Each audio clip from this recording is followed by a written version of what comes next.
TGIF, everybody. It is the weekly edition of the Gridiron Gals video for the week 4 picks. I am the NFL chick, and of course, it's Pigskin Loving Lady, but we decided to add a little twist to it. We added Mr. Rob Littal, a.k.a. Black Sports Online. How are you, Rob? Well, it's getting kind of late, so, there's some lamps that need to be attended to. So hopefully we're going to wrap this up quick because, I'm out on the deck. Because, I might have a little somebody, inside. God. So, but, they don't like to see me talking to other, young ladies and all. So, but I'm ready to go. You guys got 10 minutes. That's about as much as she's going to get, too. The also blunt Mr. Little. Let's go to these picks. We have the Redskins and the Eagles, and I am going to just make this simple. I'm picking the Redskins. I think this is an emotional game for Donovan McNabb and company. I believe that the Redskins played to their opponent, which is why they lost to the Rams last week, but I know that the Redskins know what's on line for number 5. They want to win for him the way they did him, and his mind was dirty, and this is a redemption game for the Redskins. So I'm picking Washington for the simple fact of Donovan McNabb. Josh, what about you? Yeah, I didn't want to make this about Michael Vick or Donovan McNabb. I think it's a team game. And when I look at the overall teams, I just think that the Eagles are playing better than the Redskins. So I'm going to pick the Eagles. Mr. Little? I actually like the Eagles as well, just because I think it's going to be a springboard, for Michael Vick and the Eagles. I mean, they really need to get over the McNabb era, and the best way to get over a breakup is to show up with a hotter girlfriend. You see what I'm saying? So Andy Reid is showing up with his really hot new girlfriend, and he's going to show his wife, Donovan McNabb, that, things are better now in the bedroom that is known as the Philadelphia Eagles. So I like the Eagles being in this game. Only Rob can translate football to a relationship, ladies and gentlemen. Breaking lamps. The next game that we have is the Denver Broncos at the Tennessee Titans, and it doesn't sound like the most exciting game, but week 4 is really full of mediocre games, so this was one of the better ones. Josh, who do you think is going to win the game between the Broncos and the Titans? I'm going to take the Broncos. I just think that they're more consistent. I just don't understand I don't understand the Tennessee's Titan game plan. Anytime you bench your starting quarterback, you shake his confidence, you put in this old dude, and then you sit him again. And teams, and I will say this though, teams have shut Chris Johnson down. So people, he's been, he's part of the game plan. So I'm gonna take Denver at home. Rob? Well, when me, Tim Tebow, Jesus, and Bishop Long got together at the Under Armour store for our weekly meeting, I mean, he wasn't pleased about being benched. He said he was going to bring down the Rapture of Under Armour shirts and lace front S-curl box Jerry curls on the Broncos. So does this mean I'm actually going to go with Tennessee. Okay. That means I'm going to go for Tennessee because I can't bet against Johnny Gill box curls.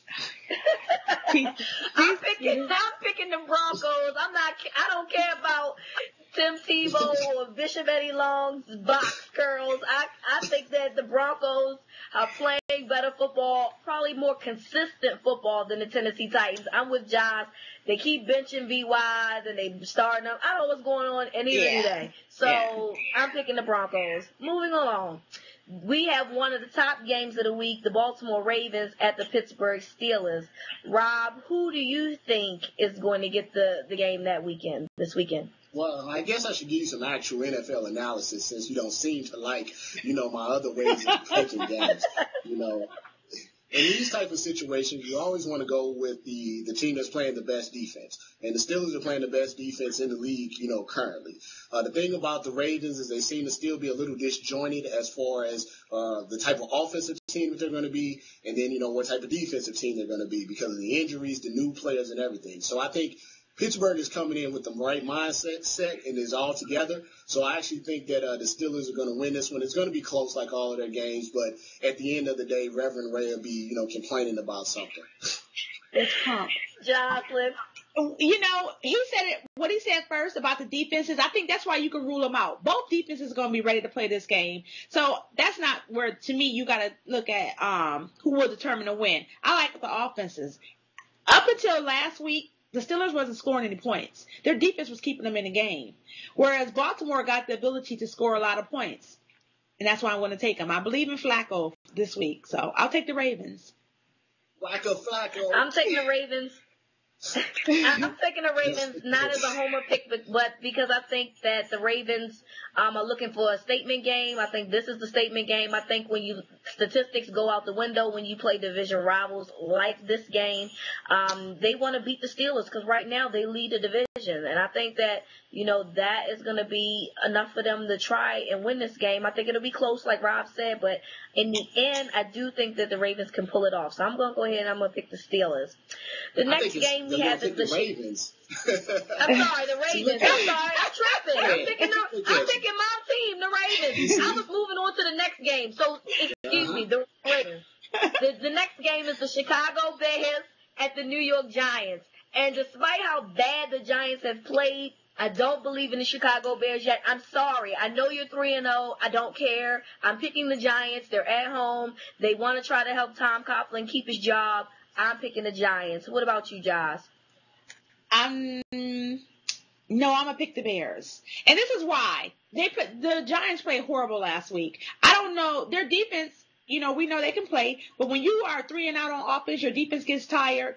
You got the Bears who got a running game. They got quick wide receivers. I don't see the Giants secondary hanging with Devin Hester or Knox. So I'm gonna pick Jay Cutler and the Bears. Yeah, I'm going to pick the Giants just for one reason. I'm going to pick the Giants for one reason. Tiki Barber said that they were in chaos. So I always do the opposite of whatever Tiki says, and normally that works out well for me. So I'm going to go ahead and take the Giants based off my opposite of Tiki philosophy. Oh, man. I don't even know why Tiki is talking anyway, but...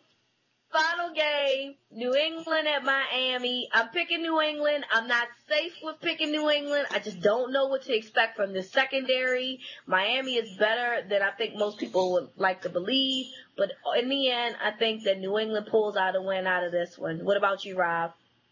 Well, I was going to pick Miami until Brandon Marshall made the comment that Sterling Sharp wasn't a Hall of Fame caliber receiver. Yeah. And the football guys did not look too kindly on that. I mean, they don't look too kindly on Tom Brady rocking the Justin Bieber, but you don't talk bad about Sterling Sharp. You don't do that. I got a throwback South Carolina Sterling Sharp, jersey in the back that I'm just going to put on right now just out of protest. So I'm going to go ahead and go with New England based on my conversation with the football guys. Well, I figure, I'm an AFC East girl, and I look at how the Bills played the Patriots, which was a very close game. I look how the Jets in Miami played, which was another close game. And I'm going to give it to Miami. And I'm going to give it to Miami because we know the New England secondary can be exploited. Brandon Marshall was going to do what Brandon Marshall got to do. Now, he may talk bad about Sterling Sharp, but he going to catch that ball, and he's going to be able to get his points. New England, the division games anyway, we all know they play tough, but I'm going to give it to Miami in Miami, and I'm going to say Brandon Marshall gets about 2 touchdowns. Okay. That's possible because their secondary is not good. So yeah. We want to thank you, Mr. Little, for coming. Real quick, just tell us where we can find you and make it snappy. Well, you can find me all over. You can Google me, baby. But, you can check us out at blacksportsonline.com.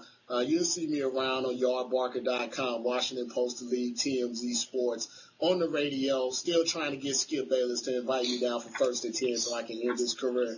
But you can find me around, and I appreciate you young ladies having me on. I always like to hang out with my gridiron gals. We appreciate you for joining us and blessing us with your presence. So, thanks, Mr. Liddell. Hope everyone has a safe week and a happy picking. All right.